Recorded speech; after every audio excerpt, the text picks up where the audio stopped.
Hi, my name is Larry Teplitzky, and in June of 2013, I returned home after living in Orlando, Florida for several years.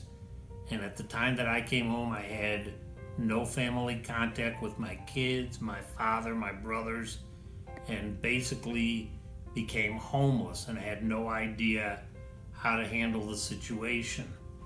At that point, I was made aware of Project Hope and what they stood for and how they help people. And I became a guest here in late June and was here until August of 2013. Learned about dignity, learned about responsibility, and came all the way back from a very dark place and could not have done it without the staff and members here at Project Hope. My very first night here at Project Hope was a rainy, stormy Wednesday night, and I stood in the back of a rather long line with all my possessions that were in 2 large garbage bags. Prior to general admission, the staff on duty, Wes, came out and took me in. We went inside, he introduced himself, and we sat and we talked for 20 minutes, and he really cared about me as an individual and the situation. And after that first 20 minutes, I felt as though this was where I was supposed to be at. After that 20 minutes, we had dinner, which I was blessed to eat because I did not know where my next meal was going to come from. After dinner, Wes introduced me to the staff member in charge, and we sat in an office somewhat like this, and we did an intake interview, and basically she wanted to learn of my situation, how I wound up being homeless. And she made me understand that being homeless doesn't make you a bad person. Just I made some poor choices and listened to my own advice instead of somebody else's. She asked me what my goals were, and I said to get into my own apartment, to live free, to be able to do things for myself and not have to depend on people, because at that time I didn't know if I was going to be capable of doing that. And she learned a lot about my family, and I explained to her everything. And after that, I felt almost part of a team, for a lack of better words. And that made my first night here restful, even though I didn't really sleep. I knew I was going to be okay, and it was going to take a little time. This is the men's dormitory where we're at now. And I spent 89 days, just short of 89 days here.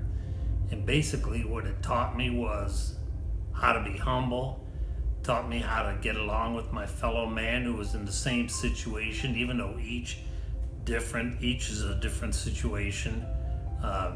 It taught me a lot how to respect my fellow human being, and taught me just basically how to get along, and helping people do chores and doing my own chores, whether it was washing the showers or cleaning the bathroom. It's all part of dignity, and if you don't have self-respect and dignity, nothing else is going to work. But having to be in here at a structured time with the lights off at a certain time just kind of helped me think long and hard how I would get to where I'm at today.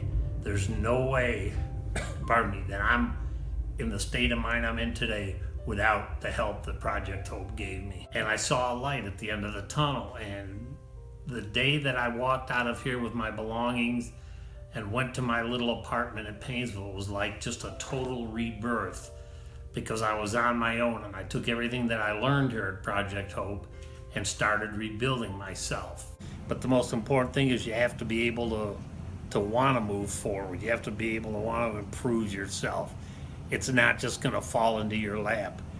I thought my world was over, and it just took some really hard work. You've got 2 choices when you hit rock bottom. You either quit or you move up. I chose to move forward.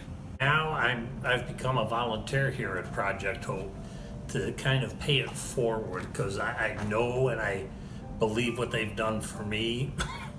And it's just a great thing to be able to give forward. I might either be helping serve the families dinner, or if the parents have any kind of concerns and they're discussing it with the staff, I'm kind of just hanging out and watching the kids play, make sure they're being safe. And it's just giving the people the extra comfort of knowing that there's somebody there to listen to. I've spoken to a couple of the parents and just giving them a little bit of my background and how I wound up volunteering here. But to be able to come full circle, a lot of people don't get that opportunity.